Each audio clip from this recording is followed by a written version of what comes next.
Perkenalkan, nama saya Filipi Josobutirani, mahasiswa aktif Institut Agama Kristen Negeri Manado, semester 2 dengan NIM 250101101. Di sini saya akan membuat tugas UAS ujian akhir semester mata kuliah Sejarah Gereja dengan dosen pengampu Mner Marde Mawikere.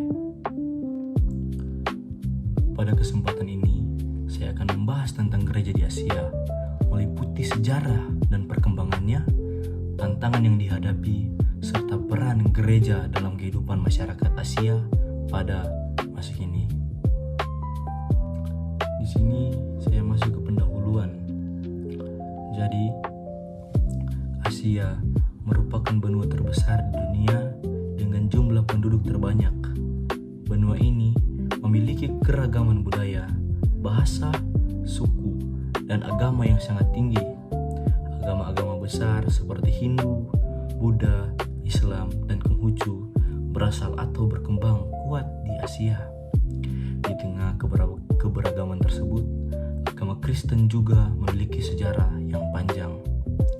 Walaupun jumlah umat Kristen di Asia lebih sedikit dibandingkan agama-agama lain, gereja tetap bertumbuh dan memberikan kontribusi yang penting dalam bidang pendidikan, kesehatan, pelayanan sosial, dialog antar agama, serta pembinaan kehidupan rohani umat. Sejarah gereja di Asia. Jadi, sejarah gereja di Asia sebenarnya dimulai sejak masa para rasul. Dalam kitab Kisah Para Rasul dijelaskan bahwa Injil diberitakan ke berbagai wilayah Timur Tengah yang secara geografis termasuk bagian dari Asia. Menurut tradisi gereja, Rasul Thomas diyakini membawa Injil ke wilayah India pada abad pertama. Dari sana, lahirlah komunitas Kristen yang dikenal sebagai Gereja Santo Thomas yang masih ada hingga saat ini. Pada abad-abad berikutnya, penyebaran kekristenan berlangsung melalui jalur perdagangan. Para pedagang, misionaris, dan pemimpin gereja membawa Injil Persia, India, Tiongkok, hingga Asia Tengah. Lanjut pada abad ke-16, datanglah para misionaris dari Eropa seperti Portugis dan Spanyol. Mereka memperkenalkan agama Kristen ke berbagai wilayah Asia, termasuk Filipina, India, Jepang, dan beberapa bagian dari Asia Tenggara. Lanjut pada abad ke-19 dan ke-20, berbagai badan misi Protestan juga aktif mendirikan sekolah, rumah sakit, percetakan, serta lembaga pendidikan yang memberikan dampak besar bagi masyarakat. Penyebaran gereja di berbagai negara Asia. Jika kita melihat kondisi gereja di Asia saat ini, setiap negara memiliki situasi yang sangat berbeda. Misalnya di Filipina, mayoritas penduduk memeluk agama Kristen, terutama Katolik. Gereja memiliki pengaruh besar dalam kehidupan masyarakat, pendidikan, dan berbagai kegiatan sosial. Di Korea Selatan, gereja berkembang sangat pesat. Negara ini dikenal memiliki banyak gereja besar, serta salah satu pusat pengiriman misionaris ke berbagai negara di dunia. Banyak gereja juga aktif dalam pelayanan sosial, pendidikan, dan bantuan kemanusiaan. Di India, umat Kristen merupakan kelompok minoritas. Walaupun demikian, gereja memiliki sejarah yang sangat tua dan berperan besar dalam pelayanan pendidikan serta kesehatan melalui sekolah dan rumah sakit. Nah, di Indonesia, agama Kristen berkembang sejak masa kolonial dan kini menjadi salah satu agama resmi yang diakui negara. Gereja terbesar di berbagai daerah seperti Papua, Maluku, Sulawesi Utara, Nusa Tenggara Timur, Kalimantan, Sumatera, Jawa, dan wilayah lainnya. Gereja di Indonesia juga memiliki banyak dominasi yang hidup berdampingan. Di Tiongkok, perkembangan gereja memiliki sejarah yang cukup kompleks, walaupun pernah mengalami pembatasan. Komunitas Kristen tetap bertumbuh dalam berbagai bentuk, baik melalui gereja yang terdaftar maupun komunitas-komunitas ibadah lainnya. Tantangan gereja di Asia. Sebagai kelompok minoritas di banyak negara Asia, gereja menghadapi berbagai tantangan. Tantangan pertama adalah keberagaman agama dan budaya. Gereja perlu membangun hubungan yang harmonis dengan memeluk lain agar tercipta kehidupan yang damai. Tantangan kedua adalah diskriminasi yang pembatasan kebebasan beragama yang masih terjadi di beberapa wilayah. Hal ini memengaruhi aktivitas ibadah maupun pelayanan gereja. Dan tantangan yang ketiga adalah perubahan zaman, perkembangan teknologi, media sosial, dan arus globalisasi membawa perubahan besar dalam cara berpikir masyarakat, khususnya generasi muda. Gereja dituntut mampu menyampaikan Injil dengan cara relevan tanpa mengurangi nilai-nilai Alkitab. Selain itu, kemiskinan, bencana alam, konflik sosial, serta ketidakadilan juga menjadi tantangan yang mendorong gereja untuk semakin aktif melayani masyarakat. Nah, 7 jemaat di Asia Kecil. Salah satu bagian penting dalam sejarah gereja Asia, keberadaan 7 jemaat yang disebut dalam kitab Wahyu.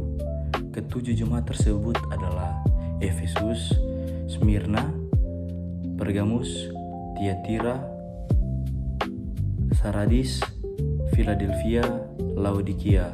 Masing-masing jemaat memiliki kelebihan dan kelemahan.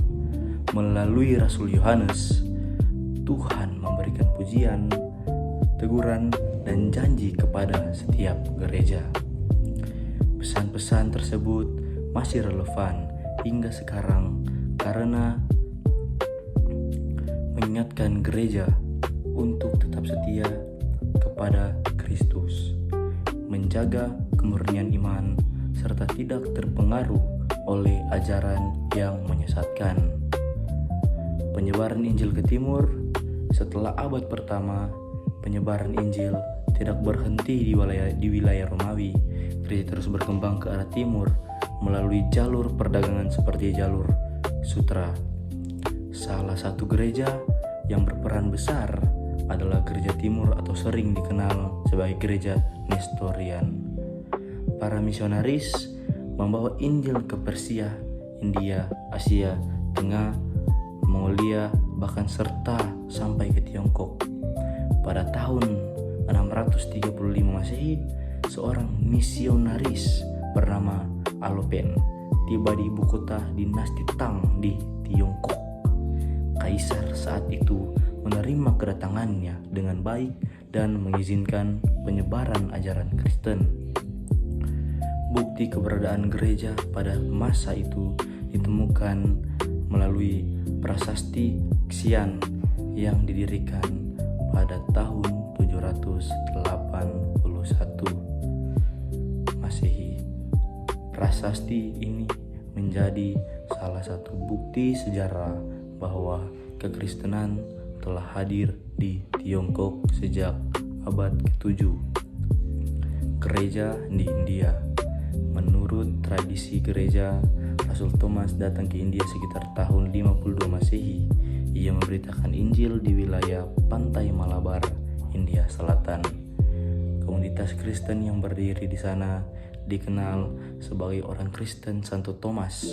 Mereka menjadi salah satu komunitas Kristen tertua di dunia yang tetap bertahan hingga sekarang. gereja di India, kemudian berkembang menjadi berbagai denominasi, tetapi tetap mempertahankan warisan sejarah yang sangat tua. Masa kemunduran mulai abad ke-7, perkembangan gereja di banyak wilayah Asia mengalami tantangan besar. Munculnya kekuasaan Islam di Timur Tengah menyebabkan banyak pusat kekristenan berada di bawah pemerintahan baru, walaupun sebagai gereja tetap bertahan, pertumbuhannya menjadi lebih terbatas.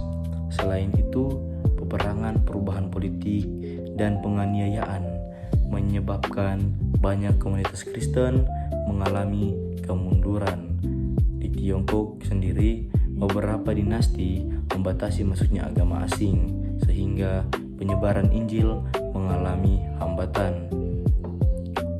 Kebangkitan misi modern. Pada abad ke-16 hingga pada abad ke-19 terjadi gelombang besar penginjilan melalui bangsa-bangsa Eropa. Bangsa Portugis membawa agama Katolik ke India, Jepang, Filipina, dan beberapa wilayah bangsa-bangsa Asia Tenggara. Kemudian para misionaris Protestan mulai datang seperti William Carey di India, Hudson Taylor di Tiongkok, serta Adoniram Johnson yang melayani di Myanmar. Mereka juga hanya memberitakan Injil, tetapi mendirikan sekolah, rumah sakit, menerjemahkan Alkitab ke berbagai bahasa lokal yang meningkatkan pendidikan masyarakat. Kekristenan di Indonesia. Sejarah kekristenan di Indonesia dimulai sejak abad ke-16 melalui kedatangan bangsa Portugis.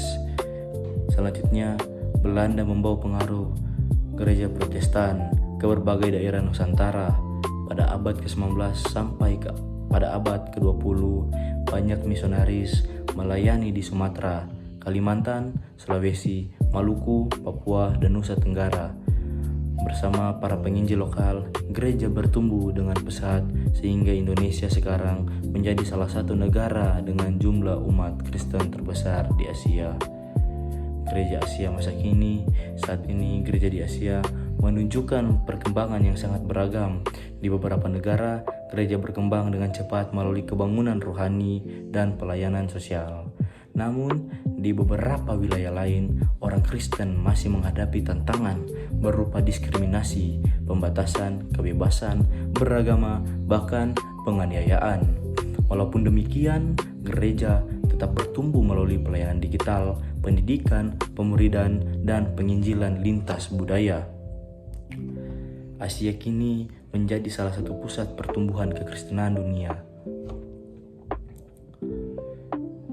Sejarah gereja di Asia menunjukkan bahwa Allah bekerja sepanjang zaman melalui berbagai bangsa dan budaya.